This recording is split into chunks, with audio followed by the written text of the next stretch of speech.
Tom, Qu'est-ce qu'il y a? je comprends pas les règles. On parle d'un mec qui lance un bâton de dynamite, son chien lui rapporte. Non mais ça c'est les Darwin Awards. Là on parle des traces de Darwin. Ah, parce qu'il n'y avait pas le nombre de joueurs requis, je comprenais pas. Sur les traces de Darwin est un jeu de Grard et Verdier illustré par Sidbon et Briand.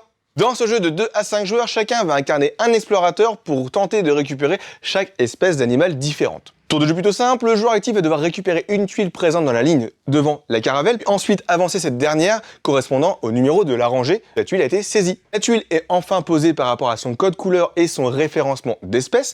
Le joueur récupère donc la récompense assignée à cette tuile et le joueur suivant peut prendre son tour. Vous allez avoir différentes manières de scorer en accumulant des boussoles, en ayant plein d'espèces de couleurs et de variétés différentes, en récupérant des personnalités récurrentes et importantes dans l'histoire de ce jeu. Petite subtilité, lorsque vous prenez la même tuile de la même espèce et de la même couleur, le joueur va pouvoir récupérer une sorte de haut fait qui vient impacter la partie et offrir de nouveaux points de victoire supplémentaires. La partie s'arrête dès que la réserve de tuiles est épuisée, chaque joueur compte les points qu'il possède et celui qui en a le plus sera élu meilleur chercheur.